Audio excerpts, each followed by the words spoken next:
दोस्तों नमस्कार, मैं मनोज कुमार शर्मा एक बार फिर आपके बीच में आजाद हिंद आवाज न्यूज के लिए। दोस्तों, कांग्रेस के अंदर पारा हाई हो चला है। एक तरफ जहां छत्रप कैप्टन अमरिंदर सिंह को सोनिया गांधी का फैसला मानने पर मजबूर होना पड़ा, वहीं अब वक्त की नजाकत को बाकी के लोग और छत्रप भी समझ रहे हैं। एक कांग्रेस के अंदर जो परंपरा थी, जो बुरी तरह से पनपने लगी थी कि सब अपने अपने इलाके के छत्रप बनने की प्रक्रिया में थे और छत्रप इस बीच पैदा भी हुए, जो कांग्रेस की परंपरा कभी नहीं रही।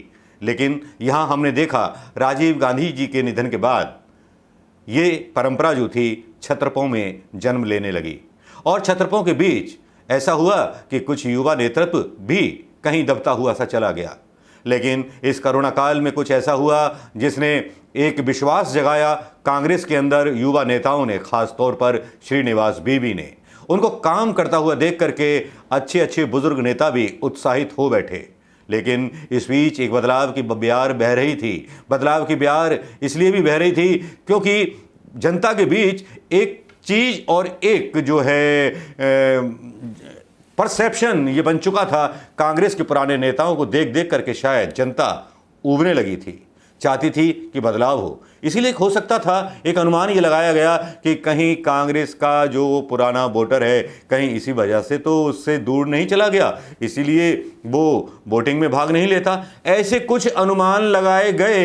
एक चुनाव विश्लेषण करने वाली टीम ने जो अपने रिजल्ट लेकर के पहुंची आला कमान के पास, और जब आला कमान ने इन चीज़ों को डिस्कशन किया जिसमें प्रशांत किशोर समेत बहुत से नेता शामिल थे, ये गुप्त सूत्रों के द्वारा मिली हुई खबर है। खबर सच्ची इसलिए भी माननी पड़ेगी क्योंकि जब ये डिस्कशन हुआ और सारी चीज़ें हुई, तब सबसे पहला बदलाव देखने को मिला कैप्टन अमरिंदर सिंह के रूप में, जहां पर कैप्टन अमरिंदर सिंह को हाई कमान सोनिया गांधी का आदेश मानना पड़ा। हालांकि वो अड़ गए थे, लेकिन सिद्धू को प्रधान के पद पर, अध्यक्ष पद पर उन्हें स्वीकार करना पड़ा। इसी तरह उत्तराखंड में एक युवा को नेतृत्व दिया गया, इसी तरह केरला में, इसी तरह कर्नाटका में, जहां देखो वहां युवाओं की एक फौज खड़ी हुई नजर आ रही थी। लेकिन लोग सोच रहे थे, लोगों की निगाह राजस्थान की तरफ थी। जी हां, उस राजस्थान की तरफ जहां एक साल पहले कभी बगावत के गुल और अनुमान गोदी मीडिया लगा रहा था, लेकिन अब वो शायद दिन दूर नहीं था। एक मोर्चा फतह करने के बाद आला कमान की सीधी सीधी नज़र राजस्थान की तरफ पड़ने लगी और जैसा कि अनुमान था, आज सुबह या शाम तक खबरें आने लगीं और गोदी मीडिया पर ढोल के साथ बजाई जाने लगी, ये कहकर के कि मतभेद हो गए, फलाना हो गया, ढिमकाना हो गया। सचिन पायलट के समर्थक जो है नारेबाजी कर रहे हैं। मतलब जो भी गोदी मीडिया कर सकता है वो गोदी मीडिया कर रहा था। लेकिन असल में कहानी क्या थी? कांग्रेस आला कमान के वेणुगोपालन और अजय माकन, जो कि प्रभारी हैं कांग्रेस के, उनको राजस्थान भेजा गया है और राजस्थान में 28 तारीख को, आने वाले 28 तारीख को राजस्थान के सभी विधायकों को जयपुर में उपस्थित रहने के आदेश दिए गए हैं। अब देखना यह होगा कि इसमें फैसला क्या होगा, किस लिए ऐसा किया गया, क्यों किया गया। लोगों का अनुमान है और जो मोदी मीडिया बता रहा है उसका अनुमान है वो कुछ इस तरह से है कि ये माना जा रहा है कि जिस तरह से पंजाब में फेरबदल हुआ है उसी तरह से फेरबदल अब जो है राजस्थान की कांग्रेस में होने वाला है।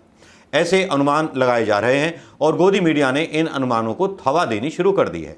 खैर, अनुमान हद तक सही भी होते हैं और होने भी चाहिए, क्योंकि अगर कांग्रेस को एक तरह से अपना रिवाइव करना है तो युवा नेतृत्व पर अपना विश्वास रखना होगा। और जिस तरह से पंजाब में एक बड़ा फेरबदल हुआ, उस तरह की ही आशा राजस्थान के कांग्रेसी कार्यकर्ता भी कर रहे थे, जिसको आने वाले समय में हम देख सकते हैं कि सचिन पायलट की ताजपोशी हो सकती है। हालांकि सचिन पायलट के समर्थक, उनको मैं सचिन पायलट समर्थक ना कह के उन्हें कांग्रेस के कार्यकर्ता कहूँगा, क्योंकि सचिन पायलट समर्थक जो कहा जाता है वो गोदी मीडिया के द्वारा कहा जाता है, ये बताने के लिए कि बहुत बड़ी खेमेबंदी कांग्रेस के अंदर चल रही है। इसीलिए करोड़ों रुपए के विज्ञापन और करोड़ों रुपए का पैसा केंद्र सरकार से लेकर के राज्य सरकारों तक से लिया जाता है।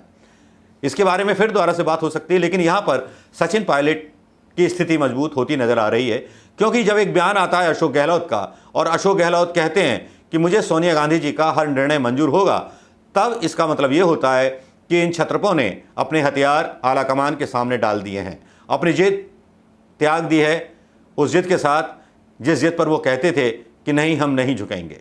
हवाला देते थे कि किसी एक व्यक्ति की कांग्रेस नहीं होती, कांग्रेस जो है एक सामूहिक नेतृत्व होता है, खुले मंच पर बातें पार्टी की नहीं उठानी जानी चाहिए। लेकिन अब कांग्रेस बदल रही है।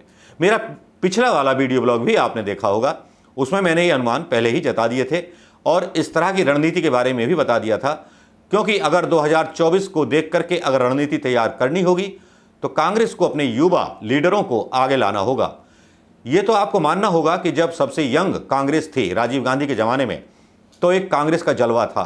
कांग्रेस जैसे बूढ़ी होती चली गई और बूढ़ी होती कांग्रेस पर जिस तरह से तंज प्रधानमंत्री मोदी अपनी जनसभाओं में कस रहे थे तंज, उससे एक तरह से जो था लग रहा था कि कांग्रेस वाकई बूढ़ी हो रही है। खैर, उनका तो भाषण था, लेकिन उस भाषण के सारे इशारे जो थे कई थे और एक तरह से विपक्षी होने के नाते एक सलाह भी थी कांग्रेस को, जो कांग्रेस ने शायद 6 या 7 साल बाद आकर के मानी है। जो बदलाव 6 साल पहले हो जाने चाहिए थे, वो बदलावों में शायद देर हुई। ये अपना एक राजनीतिक आकलन, मेरा अपना व्यक्तिगत है। आपका क्या हो सकता है वो आप जाने, लेकिन व्यक्तिगत आकलन केवल मेरा ही नहीं, पत्रकारों का भी है, जिनका ये मानना है, जो कांग्रेस के शुभचिंतक हैं, जो विपक्ष को जिंदा देखना चाहते हैं, उनका भी ये मानना है कि कांग्रेस को अपने युवा नेतृत्व को थोड़ा सा स्पेस खाली देना होगा। राजस्थान की जहां तक बात मैं कहूं, अभी तक की आई खबरों के अनुसार सचिन पायलट खेमे से 3 या 4 मंत्री बनाए जा सकते हैं और साथ में सचिन पायलट की द्वारा वापसी हो सकती है प्रदेश अध्यक्ष के पद पर। और 28 तारीख को ये फैसला हो जाएगा कि प्रदेश अध्यक्ष कौन रहेगा। और अगर ये लड़ाई लंबी खिंची या किसी ने भी ना नुकर करने की कोशिश की तो कांग्रेस से शायद उसको झटका लगेगा, क्योंकि आला कमान अब जो है एक अकेले फैसले नहीं ले रहा, अब उसको ये भविष्य के उन नेताओं के ऊपर भी डिपेंड रहना पड़ रहा है जिनको भविष्य में एक लंबी लड़ाई लड़नी है उस खौफनाक सत्ता के विरुद्ध, उस झूठी सत्ता के विरुद्ध जो अपने झूठे आंकड़ों, जुमलों और जासूसी के जुमलों के साथ तैयार रहती है इलेक्शन के लिए, जिसके पास इलेक्शन की तैयारी के अलावा ये सोचने का और देखने का वक्त नहीं होता कि देश में उसके खिलाफ नेगेटिव कितना है। लेकिन वो हमेशा पॉजिटिविटी के साथ, कितना भी विरोध सरकार का हो रहा हो, वो पॉजिटिविटी के साथ चुनाव में जाती है। बंगाल का चुनाव, पश्चिम बंगाल का चुनाव, ये एक सबसे बड़ा उदाहरण है कांग्रेस के लिए भी, और उसको जनता ने देखा भी और मीडिया ने किस तरह उसको सपोर्ट किया ये आप समझे भी होंगे। अब प्रश्न ये उठता है कि 28 तारीख को होगा क्या? जो अनुमान मीडिया लगा रहा है ऐसा होगा, या वो होगा जो पहले से ही आला कमान सोच चुका है, जिसके बारे में अशोक गहलोत अपनी तरफ से क्लियर कर चुके हैं कि वो आला कमान का फैसला मानेंगे, सोनिया गांधी का फैसला मानेंगे। तो सोनिया गांधी का फैसला वही हो सकता है, क्योंकि पंजाब में जिस तरह से शॉर्ट आउट हुआ मैटर, अब राजस्थान के नेता और कार्यकर्ता भी ये अनुमान लगा रहे थे कि 1 साल हमको भी हो गए तो हमारे साथ भी न्याय होना चाहिए। तो अब राजस्थान के ऊपर सोनिया गांधी और आला कमान की नज़र है। आला कमान सोनिया गांधी, आला कमान वो कमेटी, आला कमान वो 2 नेता जो बहुत जल्दी से कांग्रेस के अंदर अपना प्रभाव अब फैलाते जा रहे हैं। जहां राहुल गांधी एक बेल हैं, तो प्रियंका गांधी एक खाद और पानी का काम कर रही हैं, जो उस बेल के विचारों को कांग्रेस कार्यकर्ताओं के बीच में ले जा रहा है। दोस्तों, कैसी लगी ये प्रस्तुति और कैसा लगा ये विश्लेषण बताइएगा जरूर। अब सवाल ये उठता है, क्या सचिन पायलट मुख्यमंत्री पद के दावेदार अगली बार होंगे या प्रदेश अध्यक्ष होंगे? ये तो खैर फैसला होगा 28 तारीख को, लेकिन हम अनुमान लगा सकते हैं कि अगले प्रदेश अध्यक्ष राजस्थान के सचिन पायलट हो सकते हैं। नमस्कार दोस्तों, जय हिंद। मैं मनोज कुमार शर्मा आता रहूँगा आपके बीच लेकर के नई नई news. Thank you very much दोस्तों।